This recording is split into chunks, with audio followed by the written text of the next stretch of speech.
Carolyn Tran couldn't breathe. Ernest Spears's hand crushed her throat. Her asthma inhaler sat 3 floors above in her desk drawer, useless, impossible to reach. Her vision tunneled. Her lungs screamed. She was dying on the cold tile floor of a server room. Then the door exploded inward. John Killian, Korean Mafia CEO. Her company's most dangerous and untouchable leader stood in the doorway with murder in his eyes. He didn't call security. Didn't hesitate. Didn't ask questions. What Carolyn didn't know what she'd discover in the days that followed was that John had been watching her for a year, admiring her work, noticing her intelligence, waiting for the right moment. And when that moment came, when Ernest attacked her in that server room, when her life hung by a thread, John didn't just save her. He claimed her. "You're mine now," he'd say in the hospital, voice raw with something between rage and devotion. "Mine to protect. Mine to keep safe. Mine to—" He'd stop himself. But the implication hung there. Mine to love. What followed would test them both. A stalker who violated bail, a second attack more brutal than the first, a love confession born from trauma, and a partnership that transformed them from CEO and employee into something far more powerful. Because John Killian didn't do anything halfway. When he saved Carolyn's life, he didn't just rescue her. He bound himself to her. Irrevocably. Permanently. For life. And as Carolyn would discover when a Korean Mafia CEO claims you, there's no going back. Only forward. Together. Into a future neither saw coming but both desperately needed. Before we continue, if you want to know how one violent attack became the beginning of the most intense love story ever told, how a corporate employee became the obsession of a mafia CEO, and why sometimes being saved means being claimed, smash that subscribe button and turn on all notifications, because this thriller romance will leave you breathless. Carolyn Tran never expected her Tuesday to end in violence. She'd been working late again, analyzing data for the quarterly report that would determine her promotion prospects. The office was mostly empty. Just her, a few stragglers, and the security guards making their rounds. She didn't notice Ernest Spears following her. She should have. The signs had been there for weeks. The way he'd appear near her desk. The comments that weren't quite harassment, but weren't quite appropriate. The way his eyes tracked her across rooms. Carolyn had reported it once. HR had talked to him. He'd apologized. She'd thought it was over. She was wrong. When she went down to the server room to retrieve backup files, a task that should have taken 5 minutes, Ernest followed. Locked the door. Blocked her exit. "I just want to talk," he'd said. Voice too calm, smile too wide. "Ernest, move. I need to leave." "Not yet. You've been ignoring me." "That's rude, Carolyn. Get out of my way." That's when he grabbed her. When talking became assault. When Carolyn's professional workplace became a nightmare. She fought, screamed, reached for her phone to call security. He slammed her against the server rack. Her phone shattered. His hand closed around her throat. And Carolyn's asthma, her lifelong curse, kicked in at the worst possible moment. Her inhaler was 3 floors up. Her lungs were collapsing. Her vision darkened. She was going to die in a server room. Killed by a coworker while the rest of the building went home for dinner. Then came the sound of splintering wood. The door locked, supposedly secure, exploded off its hinges. And John Killian, CEO of the entire company, a man Carolyn had only spoken to twice in professional settings, stood in the doorway with an expression that promised death. Not hers. Ernest's. What happened in the next 60 seconds would be seared into Carolyn's memory forever. John crossing the room with inhuman speed, ripping Ernest away, beating him with a precision that suggested this wasn't his first time delivering violence. Then gentleness. John holding Carolyn as she gasped for air, calling her name, demanding she stay with him. "Breathe. Carolyn, breathe. I've got you. You're safe. I promise, you're safe." His voice, command and desperation mixed, became her anchor. She clung to consciousness, to life, to the man who'd somehow known she needed saving. And as paramedics arrived, as police swarmed the building, as Ernest was dragged away in handcuffs, John Killian stayed beside her, held her hand in the ambulance, refused to leave the hospital, That's when Carolyn realized this wasn't a random rescue. This was something far more dangerous and far more permanent. Question for you. Have you ever ignored red flags because you wanted to believe someone wasn't dangerous? Comment yes or no. And if you're already hooked on this story, subscribe because what happens next will shock you. 3 hours before the attack, Carolyn saved her work for the 15th time that hour. The quarterly report was due tomorrow. Her analysis of the Asian market expansion would determine whether she'd finally get promoted to team lead, a position she'd been chasing for 2 years. She checked her watch. 7:47 p.m. Most people had left by 6. Still here? Carolyn looked up.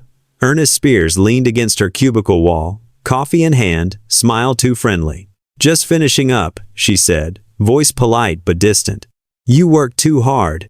John Killian doesn't appreciate people like us. I work hard because I'm good at my job.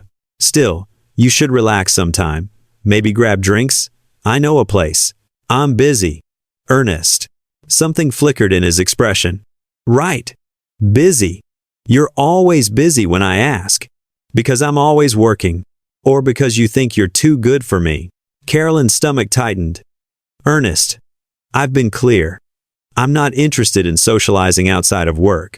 That's what you said last time, and the time before. I'm starting to think you're avoiding me. I am avoiding you. Please leave. His smile didn't reach his eyes. You're going to regret being rude to me, Carolyn. He walked away before she could respond. Carolyn sat frozen, heart racing.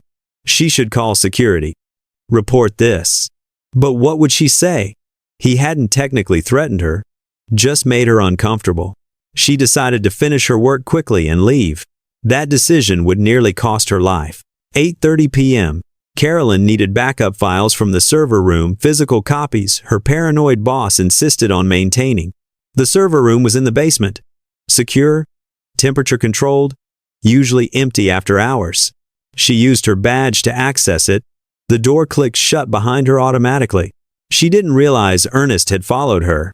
Didn't realize he'd been waiting for exactly this, a moment when she was alone, isolated, 3 floors below the main office.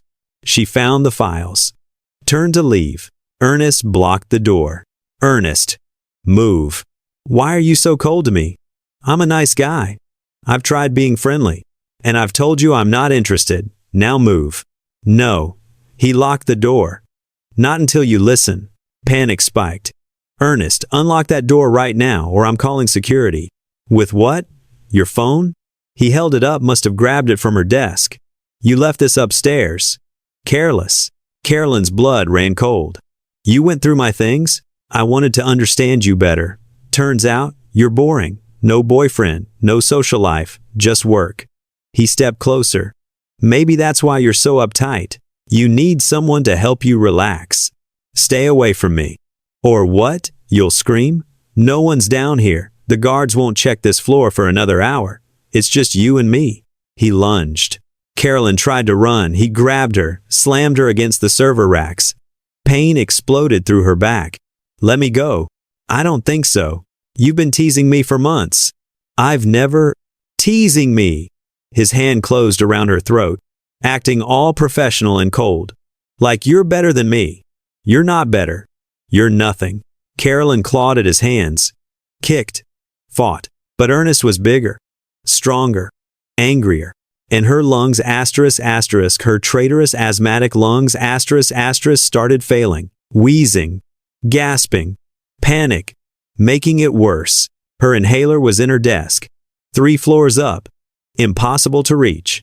She was going to die. Vision tunneling, strength fading, Ernest's face swimming above her, distorted and monstrous. This is it. This is how I die. In a server room. At work. Because I stayed late. Then boom. The door exploded inward. Wood splintering. Metal screaming. Through her fading vision, Carolyn saw him. John Killian, CEO. Her boss's boss's boss. A man who moved through the company like a shark through water. For a moment, he stood in the doorway taking in the scene with terrifying clarity. Then he moved. Fast, brutal, efficient. He ripped Ernest away from Carolyn with inhuman strength. Ernest hit the floor. John followed. fist connecting with bone-crunching precision. You punch. Dare punch. Touch punch. Her? Carolyn collapsed, gasping, watching through oxygen-starved eyes as her CEO beat her attacker with a violence that should have terrified her. Instead, she felt safe.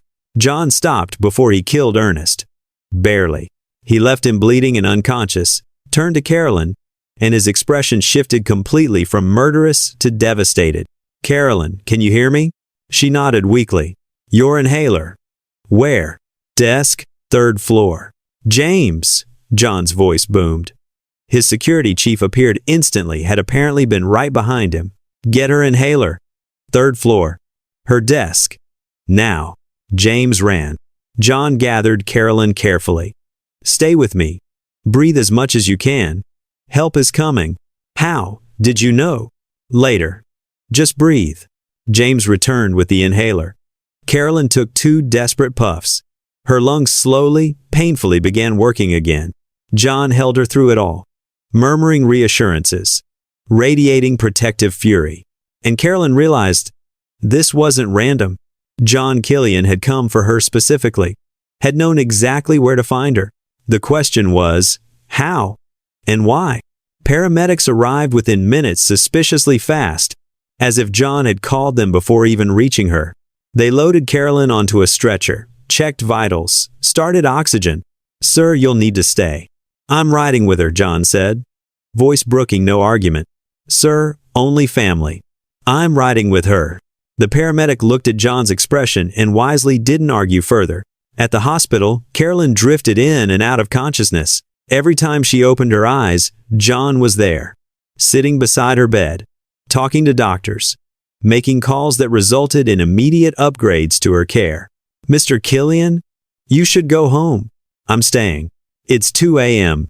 I said I'm staying. Dr. Angela Morrison, the ER doctor, studied John with open curiosity. Are you family? I'm her employer. Employers don't usually camp out in trauma rooms. I'm not a usual employer. When Carolyn finally woke properly, oxygen mask removed, breathing stable, John sat in the chair beside her bed, looking exhausted and dangerous in equal measure. You're still here, she said, voice hoarse. Where else would I be? Home? Your billion-dollar penthouse? Literally anywhere other than a hospital? I needed to make sure you were alive. I'm alive. You can leave. No. Mr. Killian. John, call me John. John, you don't need to stay. I'm fine. You were dying 90 minutes ago. You're not fine. Why do you care? The question hung between them. John looked at her for a long moment. Because I've watched you for a year, he said finally. Watched you work harder than anyone. Stay later. Solve problems no one else could solve.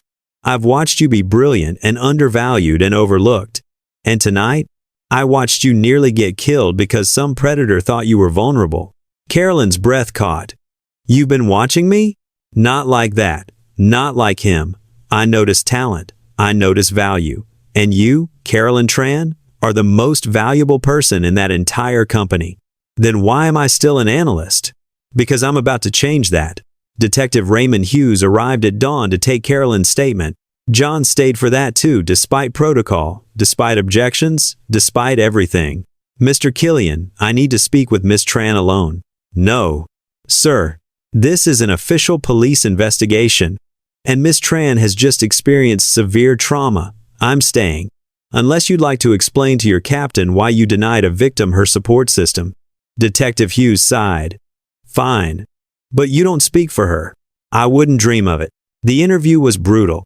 Carolyn recounted every detail. Ernest's escalating behavior. The server room. The attack.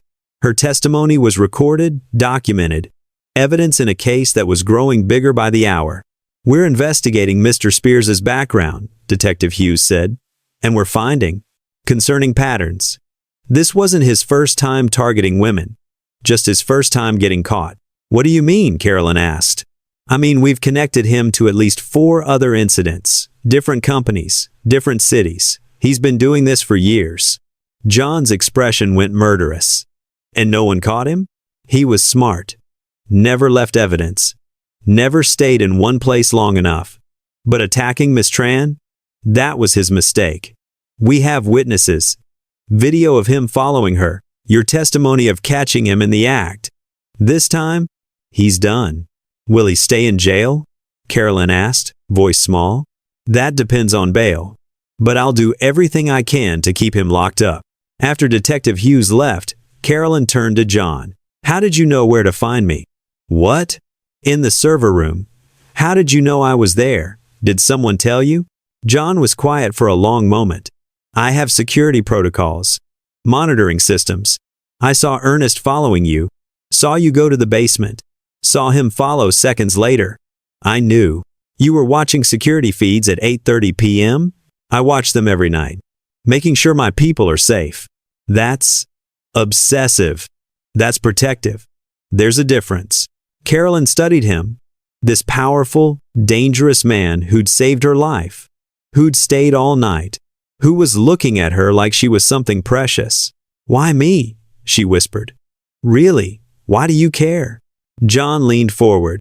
Because a year ago, you walked into a board meeting and told me my expansion strategy was flawed. No one talks to me like that. No one challenges me. But you did. With data. With intelligence.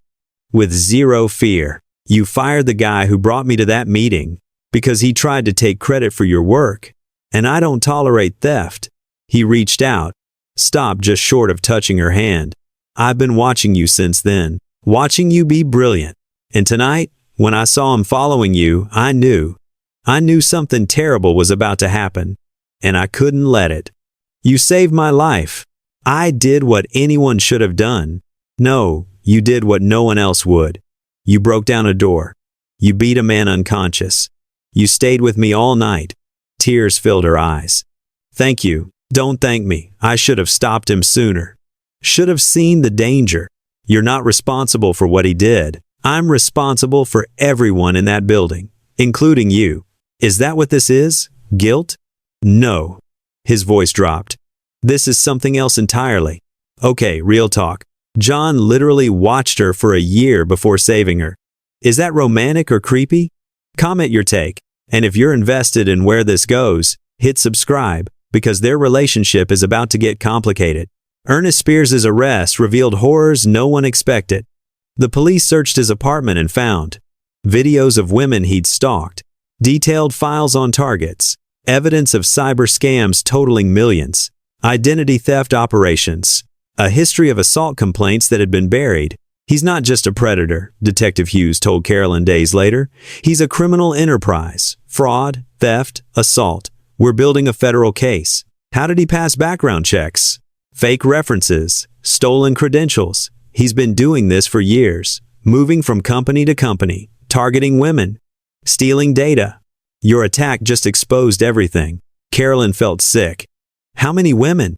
We've identified 17 victims across 8 states. You're the first who fought back. The first where we have concrete evidence. What happens now? Bail hearing tomorrow. I'll be there. So will federal prosecutors. We're pushing for remand. The bail hearing was a nightmare. Ernest's lawyer argued, non-violent offense, community ties, no flight risk. The prosecution showed videos, testimonies, evidence of systematic predation. The judge ruled $500,000 bail, ankle monitor restraining order. Ernest walked out that afternoon. He's out, John said when he called Carolyn that evening. She'd been staying at a hotel, couldn't face her apartment yet, couldn't feel safe anywhere. I know, Detective Hughes told me. Are you okay? No, but I will be. Where are you? Hotel. Downtown. Not safe enough. I'm sending James to pick you up. John. Carolyn, he's out on bail. He knows where you live, where you work. I'm not taking chances. Where would I even go? Corporate housing. One of the secure buildings. 24-hour security. Cameras. Guards who answer to me. You're moving me? I'm protecting you. There's a difference. Is there, or are you controlling my life now? Silence. Then, if keeping you alive means controlling your life, I'll do it without apology. You can hate me later. Right now, you need to be safe. Carolyn moved into a corporate penthouse the next day. It was absurd. Luxury she'd never experienced. Floor-to-ceiling windows. modern furniture, a kitchen she'd never use, and John appearing every evening after work, checking on her, bringing dinner, staying until she fell asleep. "You don't have to do this," she said one night. "I know." "Then why?" "Because I can't stand the thought of you being alone, being scared, being anything other than safe." "John, I know this is intense. I know I'm overwhelming you. But Carolyn, when I saw you in that server room, when I thought I was too late," his voice broke. "I can't lose you. I won't. You barely know me. I know enough. I know you're brilliant, kind, stronger than you realize. And I know I'd burn the world down to keep you safe." The intensity of his words, the raw truth in them, made Carolyn's breath catch. "What do you want from me?" "Everything. But right now, I just want you alive." Work became complicated. Carolyn couldn't go back to her old desk, too exposed, too vulnerable. So John did something unprecedented. He made her his direct report. "You're joking," she said when he proposed it. "I don't joke about business. I need someone I trust handling the Asian expansion. You're the most qualified." "I'm an analyst." "You were an analyst. Now you're Senior Director of International Strategy. Effective immediately." "John, people will talk. Let them. You're brilliant. You earned this." "The attack doesn't change that. But the timing is terrible." "I know. But I'm not letting Ernest Spears destroy your career on top of everything else. You're talented. You deserve recognition. This is me rectifying years of oversight."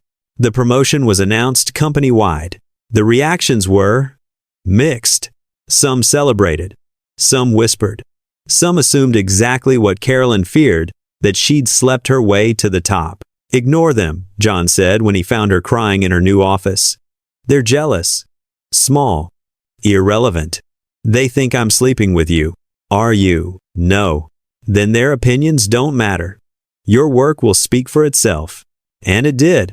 Carolyn threw herself into the new role. Analyzed markets. Built strategies. Closed a deal with a Japanese firm that had been stalling for months. John watched her work with something between pride and possession. 3 weeks after the attack, Carolyn was working late. Old habits died hard when John appeared in her office doorway. "You should go home. I'm almost done." "Carolyn, go home. Are you ordering me?" "I'm suggesting." Strongly. She looked at him, this man who'd saved her, promoted her, watched her constantly. "Why do you care so much?" John stepped into the office. "Close the door. Because somewhere between watching you work for a year and breaking down that door, I crossed a line." "What line?" "The one between professional interest and personal obsession." Carolyn's breath caught. "John, I know it's wrong. I know the timing is terrible. I know you're still traumatized. But I can't keep pretending I don't feel this." "Feel what?" "Everything. I feel everything when I look at you. And it's terrifying and inappropriate, and I should keep my distance, but I can't. Every time I close my eyes, I see you in that server room, dying. And I can't." His voice broke. "I can't lose you. You're my boss. I know. This is complicated. I know. We shouldn't. I know. But Carolyn." He stepped closer. "Tell me you don't feel it too. Tell me I'm alone in this." She couldn't. Because she did feel it. The pull. The connection. The way he looked at her. Like she was the only thing that mattered. "This is a bad idea," she whispered. "The best things usually are." They didn't kiss that night. Came close. But Carolyn pulled back, needing time, space, clarity. John respected it. Gave her distance. While still watching constantly. The ankle monitor on Ernest showed him staying away. The restraining order held. Everything seemed stable. Then came the night that changed everything. Carolyn arrived at her corporate penthouse around 9 p.m. Long day. Successful client meeting. Ready to collapse. She unlocked the door and froze. It was ajar. Just slightly. But definitely open. "Security," she whispered into her phone. John had given her a direct line. James answered immediately. "Miss Tran? My door's open. I didn't leave it open. Get out now, I'm calling police." "Carolyn." She spun. Ernest stood in her living room. No ankle monitor, no restraining order badge. Just him, holding a knife, smiling. "Miss me?" Emergency subscribe moment. Y'all, Ernest broke into her house with a knife. If your heart is racing right now, smash that subscribe button because what happens next is absolutely insane. Carolyn ran, made it 3 steps before Ernest tackled her. They crashed into the entryway table. Glass shattered. "You ruined my life," he screamed. "Got me arrested, got me investigated, because you couldn't just be nice. Get off me. Not this time. This time, you're going to pay." The knife came down. Carolyn caught his wrist, pushed back with everything she had. But Ernest was stronger. The blade inched closer. Closer. Her phone still connected, captured everything. "James," she gasped. "He's here, knife." Ernest's free hand covered her mouth. The knife pressed against her throat. "Say goodbye, Carolyn." Boom. The door exploded inward for the second time in a month. John Killian stood there, fury incarnate. "Get away from her." Ernest hesitated. Fatal mistake. John crossed the room, grabbed Ernest by the throat, and threw him across the penthouse. The knife clattered away. But Ernest wasn't done. He lunged at John. They fought brutal, vicious, neither holding back. Carolyn scrambled for the knife. Got it. Held it with shaking hands. John. He looked up. Saw her armed. Nodded. Then broke Ernest's arm with a sickening crack. Ernest screamed. Collapsed. Done. John was on him instantly. Fists connecting. Ribs breaking. Blood everywhere. "John, stop. You'll kill him." "Good. John." He stopped. Barely. Breathing hard. Covered in blood. Ernest's. Not his. He looked at Carolyn. Saw her crying. Terrified. Hurt. Everything else ceased to matter. The hospital again. Carolyn's third visit in a month. This time. Bruised ribs. Lacerations. Shock. No asthma. Attack small mercies. John refused to leave her side. Again. "You're bleeding," she said, noticing his split knuckles. "Don't care." "John, I almost lost you." Again. "I don't care about anything else. The police will want to talk to you. Let them. I'm staying here." Dr. Morrison appeared, looking exhausted. "Miss Tran, you're cleared to go home." "Mr. Killian." She handed him antiseptic. "Clean those hands before you get an infection." After she left, Carolyn turned to John. "This can't keep happening." "It won't." Ernest violated bail. Federal prosecutors are involved. He's not getting out this time. "That's not what I meant." "What did you mean?" "This. Us. You keep saving me. I keep needing saving. This isn't sustainable." "Then don't need saving. Be safe. Let me protect you." "For how long? Forever?" "You're going to guard me for the rest of my life?" "If that's what it takes." "That's not a life, John. That's a prison." "Then what do you want from me?" His control snapped. "Tell me what you want. Because I'm drowning here. Every time I close my eyes, I see you dying. Twice now. Twice I've almost been too late. And I can't." His voice broke. "I can't survive losing you." "Why?" Carolyn demanded. "Why does it matter so much?"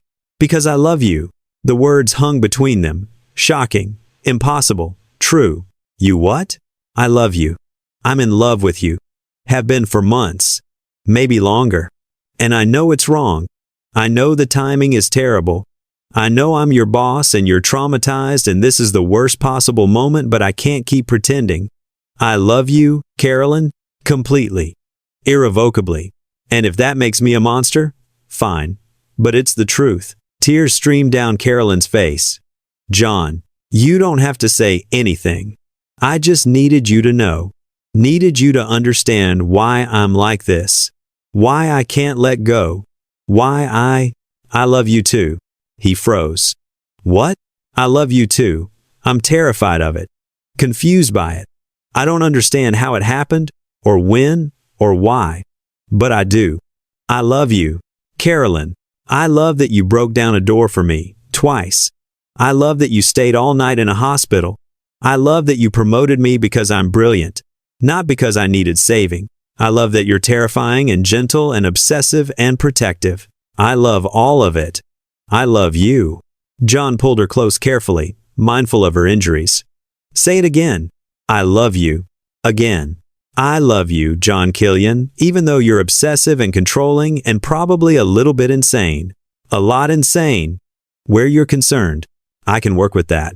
They kissed finally, properly, with all the emotion they'd been suppressing for weeks.